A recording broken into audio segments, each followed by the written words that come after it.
qu'on le veuille ou non, on est une sorte de laboratoire de la mondialisation. Il n'y a même pas forcément de jugement là-dessus, mais c'est une réalité. Et donc, autant se dire qu'avec tous les défauts que peut avoir notre société et nos institutions ou quoi que ce soit, autant, entre guillemets, en profiter pour en voir les bons côtés et être en avance aussi sur le reste du monde, quoi. Moi, je m'appelle Pierre Taman, j'ai 29 ans, je suis franco-vietnamien ou français d'origine vietnamienne. Après, chacun peut définir comme il veut. Moi, j'ai grandi essentiellement à Paris. J'ai eu la chance aussi de voyager et de vivre à l'étranger, en Asie, au Mexique. Mon métier, c'est de créer du contenu, que ce soit pour des entreprises ou pour des projets perso que je kiffe. Ce que j'aime beaucoup dans cette initiative, c'est que ça vient de nous.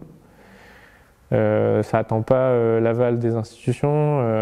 Comme on s'est dit, voilà, on se raconte nous-mêmes et pour tout le monde.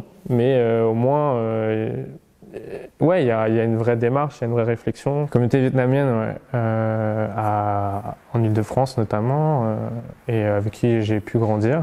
Enfin, ça faisait partie de mes différents cercles sociaux, on va dire, avec qui j'ai grandi.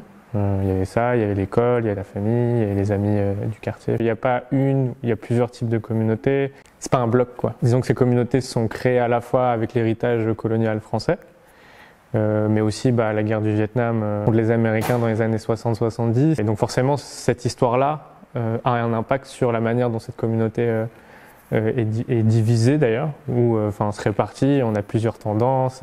Moi j'ai vachement évolué avec une partie de cette communauté qui était regroupée autour d'une association qui s'appelle l'UJVF, donc l'Union des jeunes vietnamiens de France. J'ai eu la chance de pouvoir connaître cette communauté vietnamienne, d'une part par ma famille, mais aussi par après ces genres d'associations qui créent des moments, des espaces, que ce soit l'aide aux études le samedi, que ce soit des camps, tous les camps de Pâques qu'on appelle, où on part une semaine et à la fois on révise les examens du brevet, du bac, et en même temps on s'interroge aussi sur ce qu'est-ce que notre identité en tant qu'enfant d'immigrés, ayant des parents vietnamiens, d'origine vietnamienne. Et moi j'ai eu la chance de pouvoir connaître ces moments-là quand j'étais adolescent.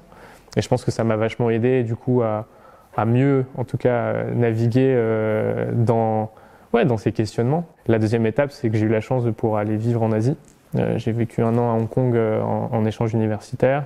Après, j'ai bossé aussi une année de césure en Corée. Et je pense que ces expériences m'ont vraiment rapproché aussi de ma partie asiatique et de comprendre mieux, en fait. Et c'est grâce à ce voyage, notamment, où après, on se prend aussi soi-même un choc culturel. Et une fois qu'on a pris du recul sur tout ça, on est beaucoup plus confiant et c'est là où on réalise que ce qui était à la base un fardeau se transforme en une vraie force, quoi. Et ça m'a en tout cas mieux permis de me situer dans ce monde qui évolue hyper rapidement avec ses migrations, la mondialisation, toutes ces histoires et de mieux comprendre où on se place dans tout ce bordel, on va dire. Je pense qu'on vit une époque hyper intéressante, aussi compliqué, anxiogène. Enfin, le fait d'être hyper connecté, ça a forcément ses avantages, ses inconvénients. Mais l'avantage, c'est qu'aujourd'hui, on a une capacité à pouvoir nous connecter, à pouvoir nous renseigner, nous éduquer. Il y a quelques jours, j'ai regardé un documentaire sur une réalisatrice canadienne d'origine vietnamienne qui faisait un peu une démarche similaire à ce qu'on fait. Elle filme en gros ses parents qui racontent leur vécu de première génération d'immigrés au Canada. Et c'est hyper intéressant parce qu'ils vivent à des milliers de kilomètres et pourtant il y a beaucoup de choses qui sont en fait où en fait ça résonne en nous et en fait cette connexion là elle est permise par les réseaux sociaux. Ces dernières années, moi c'est vrai qu'il y a eu un besoin de pouvoir raconter ces histoires, les histoires de nos parents, nos histoires, nos vécus, pour justement avoir ce travail de se poser des questions, se situer. Et être en paix aussi. Il y a quelques semaines, même quelques jours, on a sorti un documentaire, une série documentaire sur un bon pote justement de la communauté vietnamienne qui s'appelle Nodé, qui est un producteur hip-hop de la région parisienne qui maintenant vit au Vietnam. Et donc du coup, on l'a suivi ces 3-4 dernières années. Ce qui est hyper intéressant, c'est c'est une histoire assez singulière qui raconte plein de choses.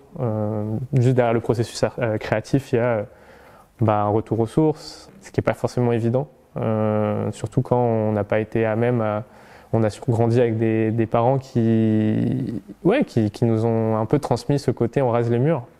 Voilà, on s'assimile, on n'est pas exactement chez nous et il faut toujours voilà, donner une bonne image et pas forcément, mais tout en s'oubliant d'une certaine manière. Donc ça a été un exercice qui n'est pas forcément naturel, mais avec qui mais qui était hyper intéressant et on en est très fiers de ce projet. Chaque communauté a son histoire. L'histoire des Chibani ou de l'immigration maghrébine, elle a un cheminement différent. Il y a la reconstruction de la guerre, l'après-guerre dans les années 50-60. L'immigration vietnamienne est différente. Et forcément, du coup, c'est pas le même type d'immigration.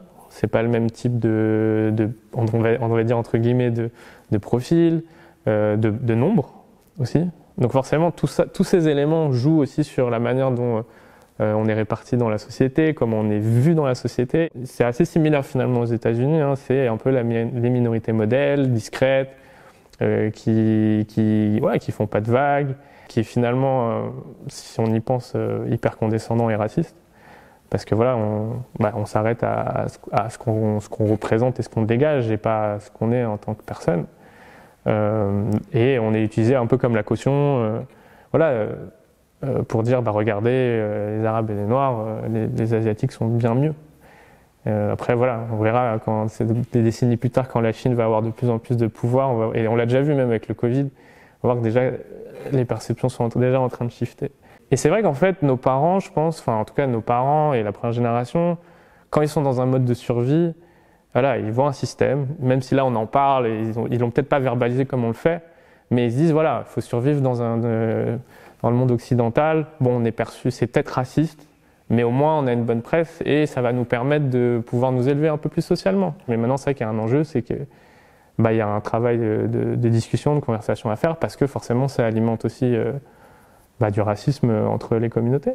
Il y a des vraies conversations à avoir au sein des communautés asiatiques, parce que reproduisent elles-mêmes ce racisme-là.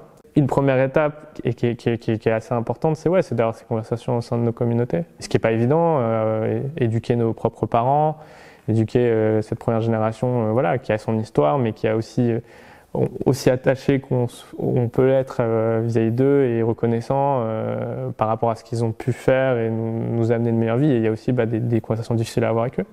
Et je pense que en tout cas, moi, je pense que c'est déjà un premier pas par rapport à tous ces enjeux-là. Ouais. C'est important de se raconter, en fait. C'est important d'être visible. C'est pas juste mettre des couleurs, en fait. C'est aussi